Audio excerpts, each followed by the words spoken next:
हाँ तो नमस्कार साथियों। ना दुख ना दर्द ना एहसास, तो खाक मजा है जीने में।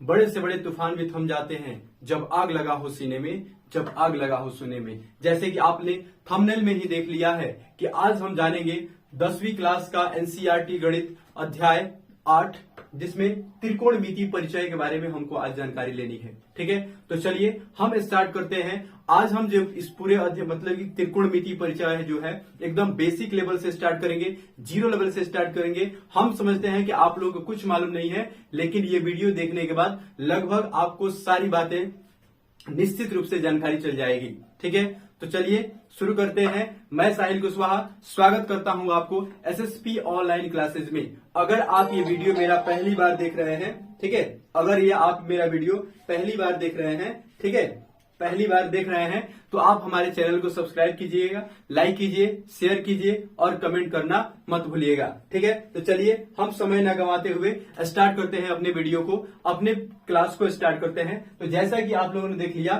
त्रिकोणमिति का परिचय। त्रिकोणमिति का परिचय का मतलब जैसे नाम से ही पता चल रहा है, त्रि के मतलब क्या होता है मेरे भाई?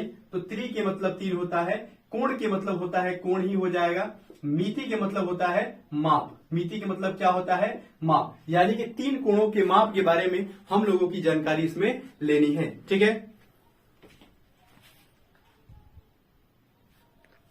हाँ ठीक है, तो किसके बारे में जानकारी लेना है? 3 कोणों की माप के बारे में हमको इसमें जानकारी लेनी है। ठीक है, तो जाहिर सी बात है आप लोगों ने नाम से ही परिचित हो गए होंगे कि इसमें जो होता है हम लोगों को सिर्फ त्रिभुज के बारे में ही जानकारी ग्रहण करनी है। ठीक है, और वो कौन सा त्रिभुज होगा मेरे भाई? तो इसमें त्रिभुज होगा, समकोण त्रिभुज होगा, जिसकी एक भुजा समकोण होगी। यानी कि ये जो हम इस पाठ में जो चीज हम पढ़ने वाले हैं उसका प्रयोग किसमें किया जाएगा? तो बड़े से बड़े भवन की ऊंचाई ज्ञात करने में, मीनार की ऊंचाई ज्ञात करने में, केबल टावर मतलब जो भी जो होता है सिर्फ हाइट नापने के लिए किया जाता है। जैसे पृथ्वी से सूर्य की कितनी दूरी होती है, इसको हाइट नापने के लिए जो इसमें इस अध्याय में जो हम टॉपिक पढ़ेंगे उसका प्रयोग किया जाता है। ठीक है, तो देखिए जो ये जो त्रिभुज है, ठीक है, ये जो होता है आपका लंब होता है, इसको हम लंब कहते हैं। इसको हम क्या कहेंगे? तो आधार कहते हैं। इसको हम क्या कहते हैं? तो कर्ण कहते हैं। ठीक है, देखिए जब हम किसी कोण को सापेक्ष में लेते हैं तो सापेक्ष लेने के बावजूद क्या होगा? ये जो हमारा सापेक्ष जो है ये बदल सकता है, लंब आधार पे आ जाएगा, आधार लंब पे चला जाएगा, लेकिन किसी भी हालात में कर्ण कभी नहीं बदलता है। ऐसा पाइथागोरस ने सिद्ध करके बताया है। और पाइथागोरस ने यह भी बताया था कि कर्ण जो होता है 2 भुजाओं के योग के बराबर होता है। कर्ण क्या होता है? तो 2 भुजाओं के योग के बराबर लंब और कर्ण होता है। ठीक है, तो इसमें जो होता है इस सारी बातों को जानकारी लेंगे। तो इसको जो होता है हम लोग किसी एक को ज्ञात करने के लिए क्या करते हैं? इसमें हम अनुपातिक कर देते हैं। क्या करते हैं? तो अनुपातिक कर देते हैं। तो अनुपात जब हम करते हैं तो हमें प्राप्त होता है, ठीक है, अनुपात जब हम करते हैं, जैसे मान लीजिए अगर हम इसको अनुपातिक कर रहे हैं, अनुपातिक का मतलब मान लीजिए कि हम लंब अनुपात आधार कर दिए। ठीक है भाई, लंब अनुपात क्या कर दिए? आधार कर दिए। या फिर हम कहें कि आधार अनुपात लंब कह दिए। ठीक है, आधार अनुपात क्या कर दिए? तो लंब कर दिए। अब मान लीजिए हम यहां पे बोले कि अगर हम लंब अनुपात कर्ण कर दें, लंब अनुपात कर्ण कर दें, उसके बाद मान लीजिए हम कह दिए, ठीक है, उसके बाद मान लीजिए कि हम कर्ण अनुपात लंब कर दिए, जैसा भी प्रावधान हो सकता है। ठीक है, या फिर मान लीजिए हम यहाँ पे कहें कि आधार अनुपात कर्ण कर दिए।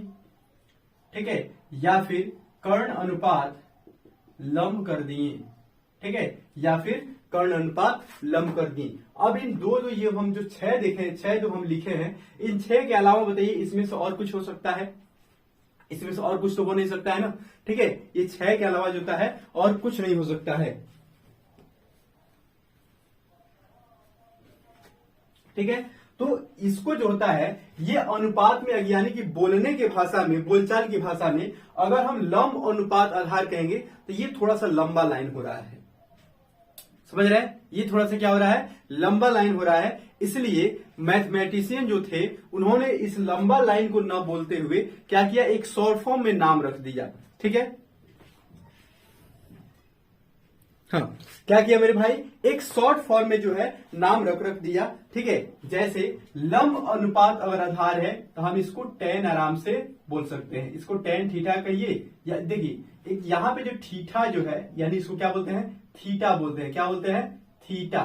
ठीक है, इसको क्या बोलेंगे हम, थीटा बोलेंगे। यानी कि यहाँ पे जो सापेक्ष होता है, ठीक है, ये किसी ना किसी डिग्री पे थोड़ा सा मुड़ा हुआ रहता है। 30 डिग्री, 20 डिग्री, मतलब 30 डिग्री हो, चाहे 15 डिग्री हो, 60 डिग्री हो, 75 डिग्री हो, 90 डिग्री हो, मतलब जितना भी डिग्री पे होता है थोड़ा ना थोड़ा सा मुड़ पे इसको मुड़ा हुआ, मतलब कि झुका हुआ रहता है। उसको वो झुके हुए मुड़ को हम लोग थीटा से डिनोट करते हैं। ठीक है, तो हम इसको क्या बोलेंगे, आधार बोल दिए। अब आधार अनुपात अवलंब है तो इसको हम क्या बोल दिए, कॉट बोल दिए। ठीक है, इसको हम क्या बोल दिए, कॉट बोल दिए। अब यहाँ पे लंब अनुपात कर्ण है, ये क्या है, लंब अनुपात कर्ण है, यानी कि हम इसको क्या बोल दिए भाई, तो साइन बोल दिए। अब कर्ण अनुपात जो लंब है, ठीक है, क्या कहेंगे कि कर्ण अनुपात जो लंब है, ठीक है, कर्ण अनुपात जो लंब है इसको हम क्या बोल दिए, तो कौशिक बोल दिए। इसको हम क्या बोल दिए भाई, तो कौशिक बोल दिए। ठीक है, उसके बाद क्या है, तो आधार अनुपात कर्ण है, यानी हम इसको कौश बोल दिए। क्या बोल दिए, तो कौश बोल दिए। और ये कर्ण अनुपात जो लंब है इसको हम सेक बोल दिए। इसको हम क्या बोल दिए, सेक बोल दिए। यानी कि ये हमारा एक त्रिकोणमिति परिचय में इतना के अलावा और कुछ नहीं आता है। समझ गए, इतना के अलावा जो होता है हमारे पास अब कुछ नहीं आता है। अच्छा, एक बात और जान लीजिए, ये जो लंब है इसको हम पी से डिनोट करेंगे, पी मानेंगे। ये जो आधार है इसको बी से डिनोट करेंगे, और ये जो कर्ण है इसको हम एच से डिनोट करेंगे। अब आपसे अगर मान लीजिए, अच्छा ये जो अनुपात है, अगर हम यहाँ पे कहें कि आप अनुपात ना लिख करके लंब बटा आधार भी कर सकते हैं, बताइए ऐसा प्रावधान है, ऐसा तो कर सकते हैं ना, ऐसा आराम से हम लिख सकते हैं। मतलब बोलचाल की भाषा में जो है इसको हम आराम से लिख सकते हैं, ऐसा प्रावधान हो सकता है। ठीक है, समझ रहे हैं बात को हमारी। ठीक है, तो ऐसा प्रावधान हम आराम से कर सकते हैं। ठीक है, तो देखिए, हाँ ठीक है, ऐसा प्रावधान हम कर सकते हैं, यानी कि लंब अनुपात लंब बाटा आधार कर सकते हैं। अब मान लीजिए अगर अब आपसे कोई पूछ रहा है कि बाबू जरा बताइए कि tan थीटा बराबर क्या होता है, क्या पूछेगा कि बाबू बताइए कि tan थीटा बराबर क्या होता है, या फिर हम पूछें कि बताइए कि tan थीटा बराबर क्या होता है, तो क्या कहेगा, tan थीटा बराबर गुरुजी ये जो हम लंब बटा आधार होता है, क्या होता है, लंब बटा आधार होता है। यानी कि देखिए अनुपात को हम क्या कर दिए, बट्टा में बांट दिए हैं, या फिर हम इसी को शॉर्ट नाम भी दे सकते हैं, P बटा B, आराम से बोल सकते हैं ना, आराम से हम बोल सकते हैं। ठीक है, तो ये जो हम इतना लिखे हैं इसको आप कॉपी में नोट डाउन कर लीजिए। अगर आप हमारे वीडियो को देख रहे हैं, ठीक है, आप हमारे चैनल पे नए हैं तो वीडियो को लाइक कर लीजिए, शेयर कर लीजिए और सब्सक्राइब जरूर कर लीजिएगा। ठीक है, ये जो हम अभी बोर्ड पे लिखे हैं इसको आप पहले नोट डाउन कर लीजिए। देखिए ये जो पूरा हम डायग्राम बनाए हैं इसमें मात्र हमको 3 ही याद करना है। कितना याद करना है, 3 याद आप लोग कीजिएगा और 3 याद हम आपको करा देंगे। ठीक है, मूल मिलाकर कुल कितना हुआ, जो मिलाकर कुल कितना हुआ, 6 जो होता है मिलाकर हो गया। ठीक है, 6 कितना हो गया, मतलब मिलाकर कितना हो गया, तो 6 हो गया। बात आई समझ में। ठीक है, इसको आप लोगों ने नोट डाउन कर लिया। अगर नोट डाउन कर लिया है, ठीक है, तो चलिए हम बढ़ते हैं आगे की तरफ।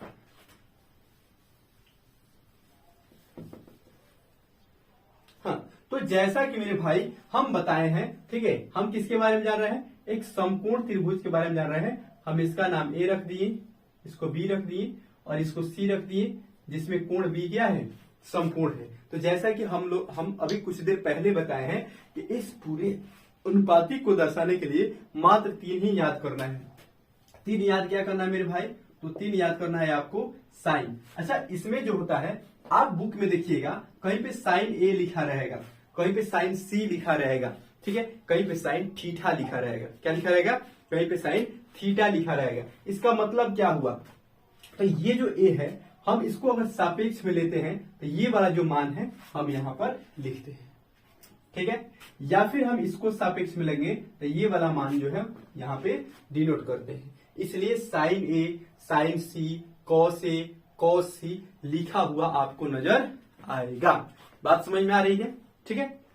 तो देखिए हम यहाँ पे आपको कितना याद करना है भाई, तो आप लोगों को मात्र 3 ही याद करना है। कितना याद करना है? मात्र 3 ही याद करना है। साइन याद करना है, अच्छा हम ये लिख देते हैं, साइन ए, कॉस ए और टैन ए। ठीक है, कितना याद करना है? 3 ही याद करना है। अब आप बताइए, अभी कुछ देर पहले हम लिखे थे आधार वाला, ठीक है, अनुपात वाला, तो अब हम अनुपात वाले क्या कहेंगे? जैसे मान लीजिए अनुपात में क्या, इसमें क्या हो जाएगा, तो इसमें हो जाएगा लंब अनुपात कर्ण हो जाएगा। क्या हो जाएगा? लंब अनुपात। ये हमारा क्या भाई? लंब है। क्या है? लंब। इसको हम P से डिनोट करेंगे। ये हमारा क्या है? आधार है, इसको हम B से डिनोट करेंगे। और ये हमारा क्या है? कर्ण है, जिसको हम H से डिनोट करेंगे। बात समझ में आ रही है? ध्यान से देखिएगा। अब इस अध्याय को इतना ही सबसे ज्यादा मेन इंपोर्टेंट है, खास करके 8.1 जो हमारे चैप्टर प्रश्नावली है उसके लिए खास करके है। ठीक है। अच्छा अच्छा हम इसको शॉर्ट फॉर्म में लिख सकते हैं, P/H भी कह सकते हैं, मतलब P/H भी कह सकते हैं। तो आपको लंब बटा कर्ण ना लेकर के ज्यादातर P/H का ही प्रयोग करना है। इसमें प्रयोग में जो होता है ना, आसानी होती है। क्या होता है भाई? तो आसानी होती है। प्रयोग में क्या होता है? आसानी होती है। ठीक है, आगे देखिए। उसके बाद क्या है? कॉस है। तो कॉस को हम क्या कर सकते हैं कि आधार बटा कर्ण कह सकते हैं। ठीक है, इसको हम क्या कर सकते हैं? आधार बटा कर्ण। अब इसका शॉर्ट नाम आप बताइए, क्या हो जाएगा? B/H हो जाएगा। क्या हो गया मेरे भाई? B/H हो गया। समझ में आ रहा है? क्या हो जाएगा? तो B/H हो जाएगा। ठीक है। उसके बाद अब देखिए, अब हम इन दोनों को तो लिख लिए, अब क्या हो जाएगा? tan हम लिख सकते हैं कि लंब बट्टा आधार कह सकते हैं। ठीक है, क्या कर सकते हैं? लंब बटा आधार। अब इसका शॉर्ट नाम क्या होगा? तो P/B हो जाएगा।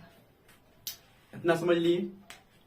अगर आप इतना समझ लिए हैं अच्छी तरह से, अगर आप लोगों ने इसको कॉपी में नोट डाउन कर लिया, तो चलिए बाकी का जो 3 है हम उसके बारे में आप लोगों को बता देते हैं। ठीक है, तो बाकी को 3 जानकारी लेने के लिए, जो बाकी जो 3 बचे हैं, ठीक है, उसकी जानकारी लेने के लिए आप हमारे पहले चैनल को लाइक कीजिए, शेयर कीजिए और सब्सक्राइब जरूर कर दीजिएगा। ठीक है, देखिए आप, अब ये जो साइन है, इस साइन का उल्टा जो होता है कौशिक होता है। क्या होता है भाई? तो कौशिक होता है। अब देखिए, जब इसका मान उल्टा, जब ये इसका नाम उल्टा है तो इसका मान भी क्या हो जाएगा? उल्टा हो जाएगा। यानी कि इसमें अगर P/H है तो इसमें क्या हो जाएगा? H/P हो जाएगा, या फिर कर्ण बटा लंब हो जाएगा। आप पीछे वाले कॉपी उठार के देखिए, हम अभी उसमें आपको बताए हैं अनुपात जो है, अभी हम उसको उसमें अनुपात में हम आपको अभी कभी बताए हैं। ठीक है, इसका उल्टा क्या हो जाएगा भाई? तो इसका उल्टा हो जाएगा सेक हो जाएगा। इसका उल्टा क्या हो गया? सेक हो गया। तो इसका मान में क्या है? B/H है, तो यहाँ पे क्या हो जाएगा? H/B हो ही जाएगा, यानी कि कर्ण बटा आधार हो गया। ठीक है, अब बचा कौन मेरे भाई? तो tan बचा। कौन बचा? tan बचा। तो tan का मान क्या हो जाएगा? तो cot हो जाएगा। क्या हो जाएगा? cot हो जाएगा। तो इसके मान में भी परिवर्तन हो सकता है, यानी कि P/B है तो यहाँ पे क्या हो जाएगा? B/P हो सकता है। क्या हो जाएगा मेरे भाई? तो B/P हो सकता है। ठीक है, इतना चीज आप समझ लिए अच्छी तरह से, इसमें कोई अब दिक्कत नहीं है। अब इसी चैप्टर के प्रयोग से हम पूरे 8.1 को देखेंगे। ठीक है, अब इतना देख लिए तो चलिए थोड़ा सा पाइथागोरस के बारे में भी जानकारी ले लेते हैं। ध्यान से देखिएगा, इसमें हम लोगों को इस अध्याय में अगर हम लोगों का 2 मान आएगा, अगर हम लोगों को 2 मान दिया रहेगा, जैसे मान लीजिए कहीं पे अगर 3/4 दिया है और कह रहा है कि tan A है, 3/4 दिया है और कह रहा है tan A है, और आप लोगों को साइन A का मान ज्ञात करके बताना है। क्या ज्ञात करके बताना है? तो साइन A का मान ज्ञात करना है। तो आप यहाँ पे अभी देख के बताइए क्या है? तो P/H एच है। क्या है? हाँ, क्या है मेरे भाई? तो P बटा एच है। क्या है? P बटा एच है। तो हम लोगों को 3 बटा तो 4 दिया है, और 10 का मान होता है क्या मेरे भाई? तो 10 का मान P बटे B होता है। लेकिन हम लोगों को तो एच चाहिए ना, तो इन्हीं एच को ज्ञात करने के लिए हम एक सूत्र लगाएंगे जिसका मान है पाइथागोरस प्रमेय। क्या नाम है मेरे भाई? पाइथागोरस प्रमेय। पाइथागोरस का प्रमेय का क्या होता है? यानी कि कर्ण जो है, कर्ण ये दो भुजाओं के योग के बराबर होता है। कैसे? तो देखिएगा, कर्ण स्क्वायर इक्वल टू लंब स्क्वायर जोड़ आधार स्क्वायर। इतना समझ गए? कर्ण स्क्वायर इक्वल टू लंब स्क्वायर जोड़ आधार स्क्वायर। हम इसको शॉर्ट फॉर्म में भी लिख सकते हैं, H square equal to P square plus B square. ये भी लिख सकते हैं, आराम से लिख सकते हैं। ठीक है, अब ये सूत्र आप याद रखे रहिएगा। इसी सूत्र के माध्यम से हम पूरे 8.1 को क्लियर करने वाले हैं। क्या आप तैयार हैं? अगर तैयार है तो कमेंट में यस लिख के जरूर डालिएगा। चैनल को लाइक कीजिएगा, ज्यादा से ज्यादा शेयर कीजिए। अभी आप लोगों ने अपने दोस्तों के पास नहीं भेजा है तो अभी कभी भेज दीजिए, शेयर कर लीजिएगा। बातें समझ में आ रही है? थोड़ा सा दिक्कत की बात यह है कि ये डिजिटल बोर्ड नहीं है। ठीक है, डिजिटल बोर्ड होती तो इससे भी और ज्यादा बेहतर से आप लोगों को हम समझाए थे। ठीक है, तो दुआ कीजिए, शेयर कीजिए कि हमारी वीडियो शेयर हो, मतलब कि वायरल हो, ताकि हम भी डिजिटल बोर्ड यहाँ पे लगवाएं। बातें समझ में आ रही है? तो चलिए बढ़ते हैं आगे। फिलहाल आप इसका नोट डाउन कर लीजिए। कर लिया नोट डाउन? ठीक है, चलिए अब हम शुरू करते हैं। अब इसको ज्यादातर बेहतर से बेहतर समझने के लिए हम उठाएंगे 8.1 का पहला उदाहरण नंबर 1। ठीक है, क्या उठाएंगे? उदाहरण नंबर 1 उठाते हैं। चलिए देखते हैं।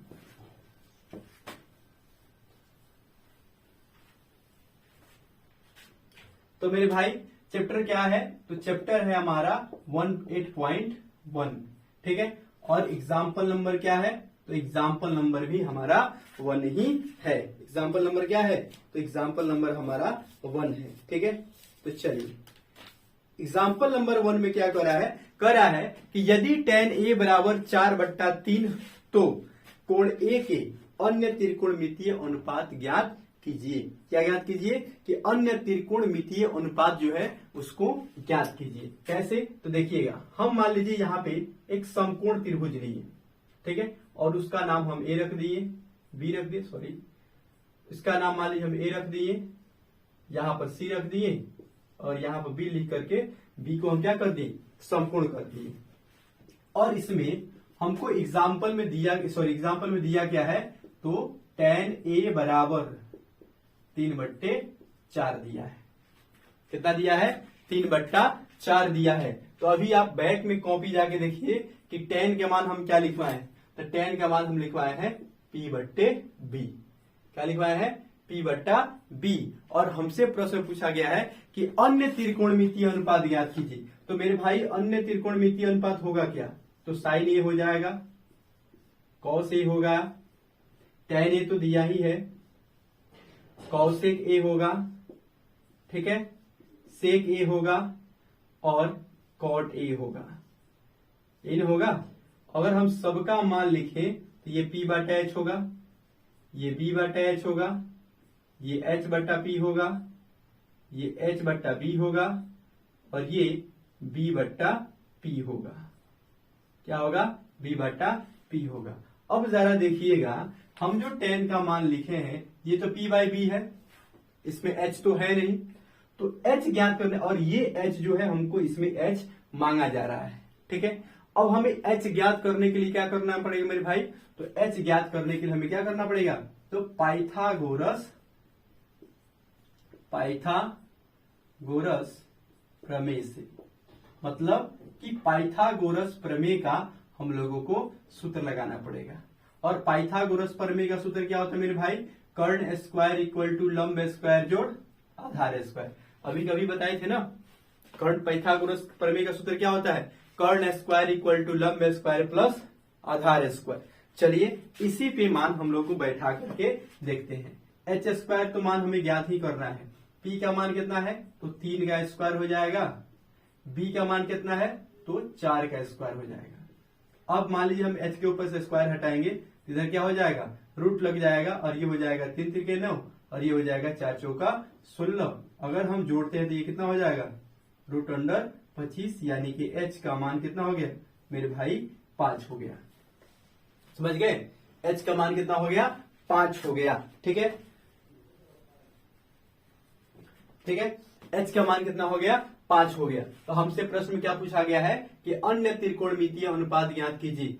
अब बताइए भाई कि अन्य त्रिकोणमितीय अनुपात क्या होगा, अतः तो साइन बराबर पी बट्टा एच। तो पी का मान कितना है तो पी का मान हमारे पास पहले से 3 है और एच का मान कितना है 5। तो एक का मान तो लिखा गया। दूसरा में क्या है बी बटा एच है, इसमें बी कितना है मेरे भाई 4 है, बी कितना है 4 है और एच का मान कितना है 5 आया है। ठीक है, ये क्या है एच बटा पी है, यानी कि इसी का उल्टा, यानी कि 5/3। ये क्या है एच बटा बी है, यानी कि इसका उल्टा है, तो ये हो जाएगा 5/4 हो जाएगा। समझ गए, ये क्या है बी बटा पी, यानी कि ये इसका उल्टा है, तो यानी कि ये हो जाएगा 4/3 हो जाएगा। ठीक है, यही हमारा राइट आंसर हुआ। कि हमसे प्रश्न में क्या पूछा था कि अन्य त्रिकोणमितीय अनुपात ज्ञात कीजिए। ठीक है, आप इसको नोट डाउन कर लीजिए। ये एग्जाम्पल नंबर 1 कंप्लीट हो गया। ठीक है, अब हम आगे बढ़ते हैं एग्जाम्पल